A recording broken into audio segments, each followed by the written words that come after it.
Hello बच्चों, तो आज से हम अपना चैप्टर स्टार्ट कर रहे हैं वैल्यूएशन ऑफ गुडविल। ठीक है, तो वैल्यूएशन ऑफ गुडविल स्टार्ट करने से पहले ना बेसिक समझते हैं गुडविल का। देखो भाई, आपको पता है जो गुडविल है वो एक इनटेंजिबल एसेट। कौन सी एसेट है? Intangible asset. इनटेंजिबल एसेट का मतलब क्या होता है सर? इनटेंजिबल एसेट का मतलब होता है the asset which can not be seen और टच्ड, जिसे हम देख नहीं सकते, टच नहीं कर सकते। ठीक है भाई, तो इसके लिए ना हमारे institute of chartered accountant of India ने अकाउंटिंग स्टैंडर्ड 26 दिया हुआ है। अकाउंटिंग स्टैंडर्ड 26 हमें बताता है गुडविल को कैसे कैलकुलेट करना। तो गुडविल कैलकुलेट करने के बहुत सारे मेथड्स हैं, पर हमारे सिलेबस में सिर्फ 3 मेथड है। कितने मेथड है? 3। ठीक है भाई, अगर हम इलेबोरेट करें तो टोटल 5 मेथड बैठते हैं। ठीक है, पर एक्चुअल के अंदर 3 ही मेथड है। आई बात समझ में? तो हम करेंगे टोटल 5 मेथड, पर नाम सिर्फ 3 मेथड लिखेंगे। ठीक है, तो इंटेंजिबल एसेट होती है। इंटेंजिबल एसेट मतलब can not be seen and touch, जिसे हम देख नहीं सकते, टच नहीं कर सकते। अब हम गुडविल निकाल क्यों रहे हैं? देखो भाई, अगर मान लो एक पर्सन है, मान लो मैं हूं, मैं अपना बिजनेस सेल कर रहा हूं। अब मैंने खून पसीने की मेहनत करके अपने बिजनेस को स्टैंड करा, 10 साल 15 साल 20 साल लगाए, उस बिजनेस को स्टैंड करा और आज मैं 1 लाख रुपए प्रॉफिट कमा रहा हूं। ठीक है, अब मैं अपना बिजनेस सेल कर रहा हूं। मान लो हमारे पास वैभव दुआ आया और उसने कहा कि मुझे आपका बिजनेस परचेज करना है। मैंने कहा ठीक है भाई, ले लो।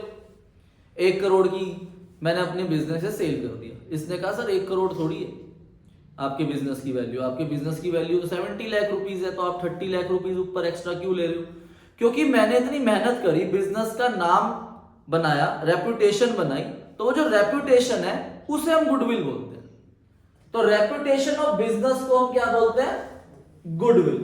तो हमें एक बिजनेस की रेपुटेशन ही कैलकुलेट करनी है इस चैप्टर के अंदर। आई बात समझ में?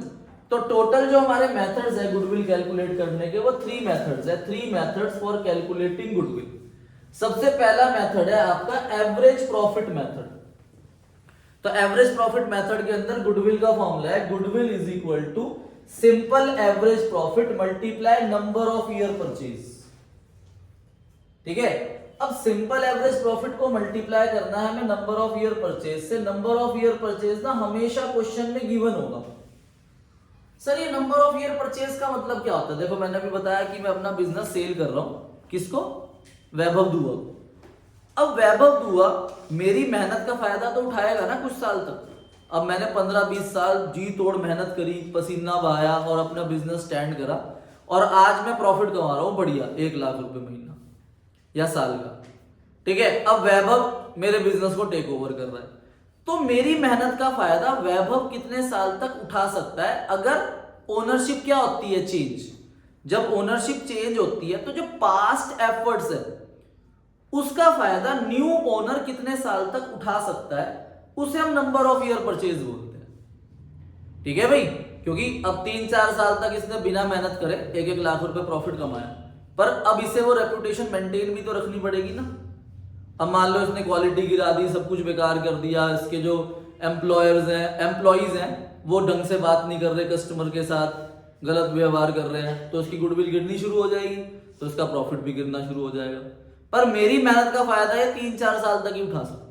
तो नंबर ऑफ ईयर परचेज का मतलब होता है अगर ओनरशिप चेंज होती है तो उस ओनरशिप चेंज होने की वजह से न्यू ओनर पास्ट ओनर का कितने साल तक मेहनत का फायदा ले सकता है, उसे नंबर ऑफ ईयर परचेज बोलते हैं। इसलिए क्वेश्चन के अंदर हमेशा गिवन होंगे। ठीक है भाई, और एवरेज प्रॉफिट कैसे निकलेगा? जैसे मान लो हमारे पास 4 प्रॉफिट है, तो चारों का सम करना है और divide by number of year, 4 से डिवाइड कर देना, तो हमारा एवरेज प्रॉफिट आ जाएगा। इसे नोट करो, फिर क्वेश्चन कराता हूं मैं आपको बुक से।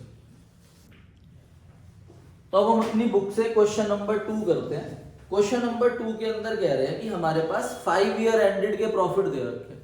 देखो, हमेशा जब भी गुडविल निकलेगी तो वो पास्ट ईयर प्रॉफिट्स पे निकलती है। मतलब हमें लास्ट ईयर प्रॉफिट्स दे रखे होते हैं, उनके बेस पे हमें गुडविल निकालनी होती है। ठीक है भाई, आई बात समझ में?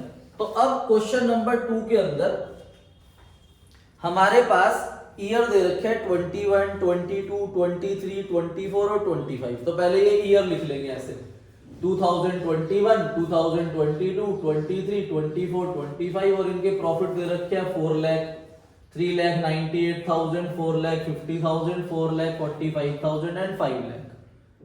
और लास्ट लाइन में लिखा हुआ है कि गुडविल कैलकुलेट करो on the basis of 4 year purchase.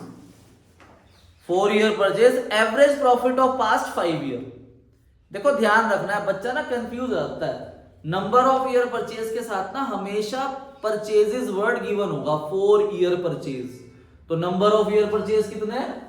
4। तो पहले हम एवरेज प्रॉफिट निकाल लेंगे, sum of all profit upon number of year. हमने इन सब का सम करा तो वो आया 21,93,000। 21,93,000 को 5 से डिवाइड करेंगे तो हमारा एवरेज प्रॉफिट 4,38,600 आ जाएगा। अब हमें गुडविल निकालनी है। गुडविल का फॉर्मूला रखेंगे, average profit multiply number of year purchase. 4,38,600 को 4 से मल्टीप्लाई करेंगे तो 17,54,400 रुपीज आपकी क्या आ गई? गुडविल आ गई। क्लियर है सबको? तो हमारी गुडविल आ गई एवरेज प्रॉफिट मेथड से। देखो भाई, मैंने आपको फॉर्मूला बताया, फॉर्मूले के अंदर हम गुडविल निकाल रहे हैं। गुडविल में मैंने यहां पे बताया simple average profit multiply number of year purchase. Simple average profit को ना पूरा लिखो नॉर्मल एवरेज प्रॉफिट। तो ये नॉर्मल एवरेज प्रॉफिट का मतलब समझना, ठीक है भाई। अभी जो हमने क्वेश्चन नंबर 2 करा उसमें हमें जो प्रॉफिट दे रखे थे वो सिंपल थे, तो हमने उन चारों का सम, पांचों का सम करके गुडविल निकाल दी थी एवरेज से मल्टीप्लाई करके। पर अगर हम फॉर्मूले को ध्यान से पढ़े तो गुडविल का फॉर्मूला है normal average profit into number of year purchase. Sir ये नॉर्मल एवरेज प्रॉफिट क्या होता है? देखो भाई मेरी बात सुनो ध्यान से। अगर मान लो एक बिजनेसमैन है, ठीक है, एक बिजनेसमैन है, मान लो कि मैं अज्यूम करता हूं कि भाई एक शाहरुख खान है। जैसे शाहरुख खान का मेन काम क्या है? वो कहां से पैसे कमाएगा? एक्टिंग करके। तो उसने एक्टिंग करके 2 करोड़ रुपए कमाए मान लो। पर शाहरुख खान और भी मल्टीपल बिजनेस या साइड इनकम्स वो करता है, ठीक है भाई। जैसे मान लो कि उसने कोई प्रॉपर्टी परचेज करी और उसे सेल कर दिया तो वहां से उसे 50 लाख रुपीस का प्रॉफिट हो गया, ठीक है। कोई उसके पास प्रॉपर्टी है तो उसने उसे रेंट पे दे दिया तो रेंट मिल गया उसको मान लो 10 लाख रुपीस। तो उसकी ऐसे total income 2 crore 60 lakh rupees हो गई, ठीक है। पर अगर मैं बात करूं कि उसकी जो मेन एक्टिविटी से इनकम हुई है वो कितनी हुई है? सिर्फ 2 करोड़। टोटल प्रॉफिट उसका कितना हुआ? 2 करोड़ 60 लाख, ठीक है भाई। 2 करोड़ 60 लाख रुपीस उसका टोटल प्रॉफिट हुआ। पर हमें जो गुडविल निकालनी है वो किसकी निकालनी है? सिर्फ नॉर्मल प्रॉफिट। तो अगर मैं नॉर्मल की बात करूं तो उसकी जो इनकम है नॉर्मली जो वो एक्टिंग से कमाता है वो कितनी है? सिर्फ 2 CR। तो गुडविल जो है वो नॉर्मल के ऊपर निकलती है, ना कि एबनॉर्मल के ऊपर। तो इन इनकम्स को मैं कौन सी इनकम बोलूंगा? Abnormal income. ऐसी एबनॉर्मल एक्सपेंसेस भी होते हैं। तो जब भी मुझे एक्चुअल प्रॉफिट गिवन होगा, जब भी एक्चुअल प्रॉफिट गिवन होगा तो मुझे उसमें से माइनस कर देनी है क्या? एबनॉर्मल इनकम, और ऐड कर देनी है एबनॉर्मल एक्सपेंसेस, ठीक है भाई। अब एबनॉर्मल इनकम और एबनॉर्मल एक्सपेंसेस हमें तभी माइनस करने हैं अगर इनके साथ वर्ड आए इंक्लूडिंग। क्या वर्ड आए? इंक्लूडिंग या आफ्टर। और एक होता है नॉर्मल एक्सपेंस। अगर हमें क्वेश्चन में नॉर्मल एक्सपेंस गिवन है, सिर्फ 1-2 क्वेश्चन के अंदर ही है, तो उस नॉर्मल एक्सपेंस को हम माइनस करेंगे, पर उसके साथ वर्ड होना चाहिए एक्सक्लूडिंग, ठीक है भाई। इंक्लूडिंग या आफ्टर है तो एबनॉर्मल इनकम को माइनस कर देंगे और एबनॉर्मल एक्सपेंस को प्लस कर देंगे। पर अगर कोई नॉर्मल एक्सपेंस है और उसके साथ वर्ड क्या है? एक्सक्लूडिंग या बिफोर, तभी उसे माइनस करेंगे। एबनॉर्मल को उल्टा करना है और नॉर्मल को सिंपल चलना है। आई बात समझ में या नहीं है? क्लियर है? तो अगर मैं इसे फॉर्मूले की फॉर्म में लिखूं तो ये क्या बन जाएगा, ऐसे बन जाएगा भाई। हमें क्या कैलकुलेट करना है, नॉर्मल प्रॉफिट। हमें गिवन होंगे एक्चुअल प्रॉफिट, तो उसमें से हम माइनस करेंगे एबनॉर्मल इनकम। अब एबनॉर्मल इनकम कौन कौन सी हो सकती है इस चैप्टर के अंदर, जैसे कि rent received, dividend received, interest received, profit on sale of asset या इंश्योरेंस क्लेम रिसीव्ड। ये मैक्सिमम एबनॉर्मल इनकम्स हो सकती हैं। तो अगर इनके साथ वर्ड इंक्लूडिंग या आफ्टर है तो मैं इसे एक्चुअल प्रॉफिट में से क्या कर दूंगा, माइनस। ठीक है?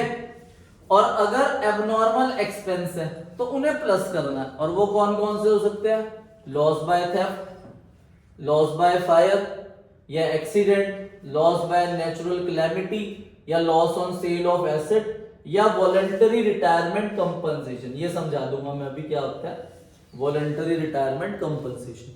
इनके साथ भी वर्ड क्या होना चाहिए, इंक्लूडिंग या आफ्टर। तो इसे मैं वापस ऐड करूंगा एक्चुअल प्रॉफिट के अंदर। और अगर क्वेश्चन के अंदर हमें क्या गिवन है, नॉर्मल एक्सपेंस, जो कि आपको क्वेश्चन के अंदर गिवन हो सकते हैं इंश्योरेंस प्रीमियम पेड या सैलरी पेड या कमीशन पेड या रेम्युनरेशन पेड, तो ये कौन से एक्सपेंस है हमारे, नॉर्मल एक्सपेंस। इनके साथ वर्ड होना चाहिए एक्सक्लूडिंग या बिफोर, तो इसे माइनस करेंगे तब जाके मेरे पास नॉर्मल प्रॉफिट आएगा। फिर उस नॉर्मल प्रॉफिट का हमें एवरेज प्रॉफिट करना है, फिर नंबर ऑफ ईयर परचेज से मल्टीप्लाई करके गुडविल करना है। इसे नोट करो, फिर हम एक क्वेश्चन करें। तो अब इस टॉपिक के ऊपर हम क्वेश्चन नंबर 5 करते हैं आपकी बुक का, ध्यान से रीड करो क्वेश्चन नंबर 5। देखो, तरंग ने परचेज करा ज्योति का बिजनेस। देखो भाई, मैंने आपको बताया था ना, गुडविल हम कैलकुलेट कब करेंगे, अगर हम अपने बिजनेस को सेल कर रहे हैं या हम किसी के बिजनेस को परचेज कर रहे हैं, तो हमें कैलकुलेट करना है कि हम उसे कितना गुडविल का अमाउंट पे करें अदर देन एसेट्स और लायबिलिटी।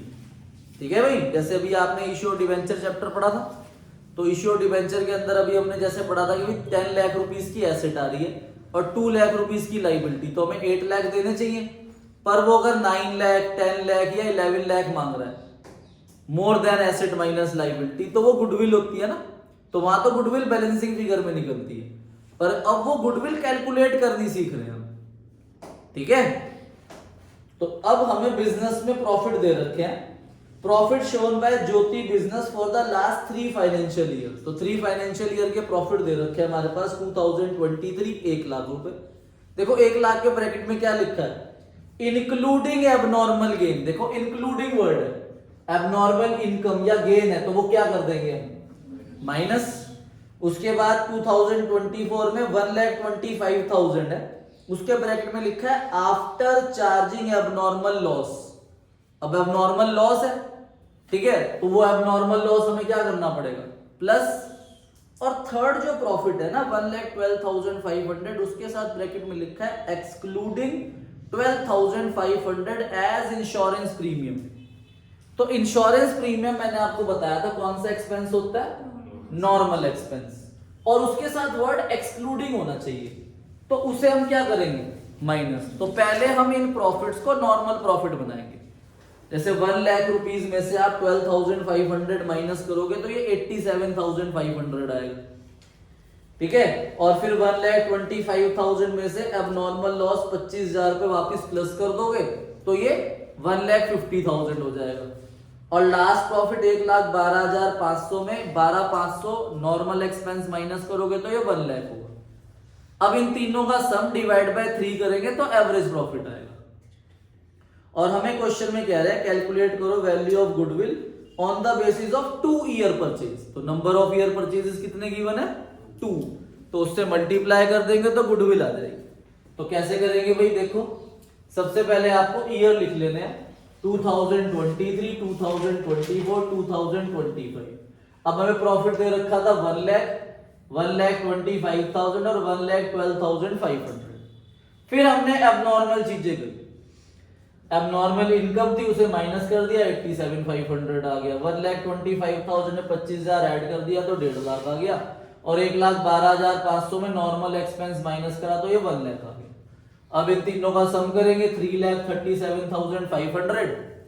अब हम निकालेंगे average profit, sum of all normal profit upon number of years.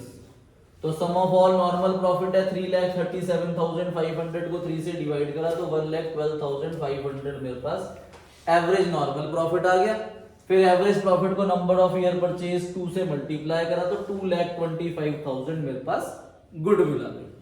ठीक है भाई, तो ये मैक्सिमम क्वेश्चन अगर एग्जाम के अंदर हार्ड क्वेश्चन से ज्यादा गुडविल का आया हुआ है तो वो ऐसा ही आया हुआ है, क्योंकि हम चैप्टर खत्म होने के बाद पास्ट ईयर क्वेश्चंस भी करेंगे, फिर क्वेश्चन बैंक भी करेंगे, तब आपको पता चल जाएगा कि हाँ भाई कैसा क्वेश्चन आ सकता है। गुडविल चैप्टर बोर्ड के एग्जाम के लिए अनइम्पॉर्टेंट चैप्टर है, हर साल इसका पेपर में क्वेश्चन नहीं आता, पर इसका क्वेश्चन आपका चेंज इन रेशियो के साथ या एडमिशन ऑफ अ पार्टनर के साथ ऐड होकर जरूर आ जाता है 3 मार्क्स में 4 मार्क्स में। इसलिए आपको फॉर्मूले याद होने चाहिए एवरेज प्रॉफिट से गुडविल कैसे निकलेगी। ठीक है भाई, जो बाकी जो मेथड करेंगे उससे गुडविल कैसे निकलेगी, नोट करो इसे। हाँ जी, तो ये हमने एवरेज प्रॉफिट मेथड पढ़ा। देखो फर्स्ट मेथड मैंने आपको क्या बताया, average profit method. Average profit method के अंदर ही दूसरा मेथड है वेटेड एवरेज प्रॉफिट मेथड। इसलिए बहुत सारे बच्चे या बहुत सारे टीचर्स को ये डाउट हो जाता है कि वेटेड एवरेज प्रॉफिट सिलेबस में ही नहीं है। असल में एवरेज प्रॉफिट मेथड के अंदर 2 फॉर्मूले हैं, सिंपल एवरेज प्रॉफिट मेथड जो अभी हमने सीखा, और दूसरा मेथड है weighted average profit method. Simple average profit method के अंदर अगर हम बात करें, देखो एवरेज का मतलब होता है मीन। आपने स्टैटिस्टिक्स पढ़ी है ना, उसमें मीन निकालते हैं sum of all X upon number of X. ठीक है, तो वो डिस्क्रीट सीरीज थी, sorry individual series. Individual series की अगर हम बात करें तो उसे हम कौन सा मेथड बोल लेंगे, simple average profit method. Weighted average profit method को हम बोलते हैं डिस्क्रीट सीरीज, जिसमें आपको एक्स भी गिवन होता है और एफ भी गिवन होती है, फ्रीक्वेंसी। तो इसमें फ्रीक्वेंसी में बस वेट्स गिवन होंगे, ठीक है, और जो एक्स होगा वो आपको प्रॉफिट गिवन होंगे। पर आपको ये बात ध्यान रखनी है कि चाहे कोई सा भी मेथड हो, हमें पहले नॉर्मल प्रॉफिट बनाने हैं। कौन से प्रॉफिट बनाने हैं? अगर हमें एक्चुअल प्रॉफिट के साथ ये एबनॉर्मल इनकम, एबनॉर्मल एक्सपेंस या नॉर्मल एक्सपेंस दे रखे हैं और उनके साथ वर्ड इंक्लूडिंग या एक्सक्लूडिंग है, तो पहले हमें क्या कन्वर्ट करने पड़ेंगे, नॉर्मल प्रॉफिट, फिर आगे मेथड लगेगा जो भी क्वेश्चन ने बोला होगा कि एवरेज प्रॉफिट मेथड लगाना है या वेटेड एवरेज प्रॉफिट मेथड लगाना है। तो weighted average profit method heading डाल के फॉर्मूला लिख लो भाई। सिंपल फॉर्मूला है गुडविल का, weighted average profit multiply number of year purchase. ठीक है, और वेटेड एवरेज प्रॉफिट का फॉर्मूला क्या है, sum of all weighted profit. यहां ध्यान रखना बस, sum of all weighted profit upon sum of weights. ठीक है, sum of all weighted profit upon sum of weight से हमारा वेटेड एवरेज प्रॉफिट आता है। फिर वेटेड एवरेज प्रॉफिट को हम नंबर ऑफ ईयर परचेज से मल्टीप्लाई कर देते हैं तो गुडविल आ जाती है। ठीक है, फॉर्मूला नोट करना बस। आओ भाई, अब हम वेटेड एवरेज प्रॉफिट के लिए क्वेश्चन नंबर 9 को समझते हैं ध्यान से। देखो भाई, आपको ये बात हमेशा ध्यान रखनी है कि कोई भी मेथड आ जाए, पहले हमें प्रॉफिट्स को किस में कन्वर्ट करना है, नॉर्मल प्रॉफिट्स। उसके बाद हमें मेथड लगाना है, चाहे वो कोई सा भी मेथड हो, एवरेज प्रॉफिट मेथड हो या वेटेड एवरेज प्रॉफिट मेथड हो। अभी तो यही 2 सीखे हमने, आगे हम super profit method, capitalization method भी सीखेंगे। अब ध्यान से क्वेश्चन नंबर 9 को रीड करो। रमन एंड दमन 2 पार्टनर है, प्रॉफिट शेयरिंग रेशियो है इनकी 60:40। इससे हमें कोई मतलब नहीं है। ठीक है, for the last 4 year they have been getting annual salary. कह रहे पिछले 4 साल से इन्हें सैलरी मिलती थी हर साल 50,000 एंड 40,000। देखो हर साल मिलती थी ना, तो ये नॉर्मल एक्सपेंस हुआ, सैलरी हर साल मिलती है, लिखवाया भी था मैंने नॉर्मल एक्सपेंस में। तो टोटल 90,000 रुपीज आपको सैलरी मिलती थी। हमारे पास एनुअल अकाउंट में show the following net profit before charging partner salary. देखो पार्टनर सैलरी कौन सा एक्सपेंस हुआ, नॉर्मल, और उसके लिए वर्ड क्या आ गया, बिफोर। तो इन्होंने जो हमें नेट प्रॉफिट दे रखे हैं ये बिफोर सैलरी है, और हमें जो प्रॉफिट दे रखे हैं ये पिछले 3 साल के दे रखे हैं। क्या क्वेश्चन ने बताया कि ये जो सैलरी है कौन से साल से रिलेटेड है? उन्होंने बता दिया पास्ट 4 इयर्स। तो पिछले जितने साल के भी प्रॉफिट होंगे सब में से ये सैलरी माइनस होगी, क्योंकि हमें नॉर्मल प्रॉफिट चाहिए और एक नॉर्मल एक्सपेंस अभी माइनस होना बाकी है। ठीक है, तो जो हमारे पास 1,40,000 रुपीज प्रॉफिट है, इसमें से भी हम 90,000 माइनस करेंगे पहले, फिर 1,01,000 में से भी 90,000 माइनस करेंगे, एंड 1,30,000 में से भी 90,000 माइनस करेंगे। फिर जो नॉर्मल प्रॉफिट आएगा उसके अकॉर्डिंगली आगे हम मेथड अप्लाई करेंगे, जो भी मेथड लगा है। ठीक है, पहले मैं नॉर्मल प्रॉफिट में कन्वर्ट करूँ, मतलब पहले मैं ये स्टेप कर लूँ, ईयर लिख लिया, प्रॉफिट हमें 140, 1,01,000, 1,30,000 दे रखा है, हमने सैलरी माइनस कर दी 90, 90, 90, तो मेरे पास नॉर्मल प्रॉफिट 50,000, 11,000 और 40,000 आ गए। पर इसके अंदर मैं सिंपल एवरेज प्रॉफिट मेथड थोड़ी लगा रहे हैं, कौन सा मेथड लगा रहे हैं, वेटेड एवरेज प्रॉफिट मेथड। तो वो हमें आगे क्वेश्चन वेट्स भी देगा, पढ़ो। तो क्या लिखा है, 1 अप्रैल 25 जीनू को उन्होंने एडमिट करा 1/4 शेयर ऑफ प्रॉफिट के लिए विदाउट एनी सैलरी, मतलब जीनू को कोई सैलरी नहीं मिलनी।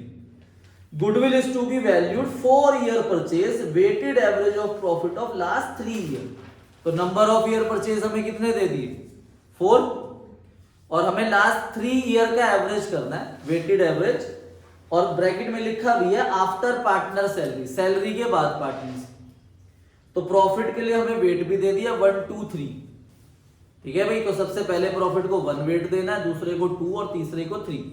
देखो भाई इधर, तो ये हमारे नॉर्मल प्रॉफिट आ गए 50, 11,000, 40,000, फिर हमने वेट दे दिया 1, 2, 3। अब इस नॉर्मल प्रॉफिट को वेट से मल्टीप्लाई करना है, तो मेरे पास वेटेड प्रॉफिट आ जाएगा 50,000 इंटू 1, 50,000, 11,000 इंटू 2, 22,000, 40,000 इंटू 3, 1,20,000। ठीक है, तो यहां तक हमारा क्वेश्चन हो गया। अब हम फॉर्मूले में देखेंगे हमें क्या चाहिए, वेटेड एवरेज प्रॉफिट। क्या फॉर्मूला था, sum of all weighted profit upon sum of weight. तो sum of all weighted profit 1,92,000 and sum of weight कितना है 6। तो 1,92,000 को 6 से डिवाइड करेंगे तो हमारा वेटेड एवरेज प्रॉफिट 32,000 आ गया। और number of year purchase question के अंदर 4 गिवन है, तो फिर गुडविल का फॉर्मूला लगाएंगे, weighted average profit into number of year purchase, goodwill आ जाएगी 1,28,000। नोट कर लो इसे। ठीक है, तो होप आपको दोनों मेथड समझ आए होंगे, वेटेड एवरेज प्रॉफिट मेथड और सिंपल एवरेज प्रॉफिट मेथड। ठीक है, तो होमवर्क है आपका question number 8, question number 7, question number 6, question number 4, illustration number है आपका पेज नंबर 2.7 पे, illustration 2, illustration 3, illustration 4, illustration 5, illustration 6, illustration 7 and illustration number 9। Okay बच्चों, कल मिलते हैं नए मेथड के साथ। Bye bye.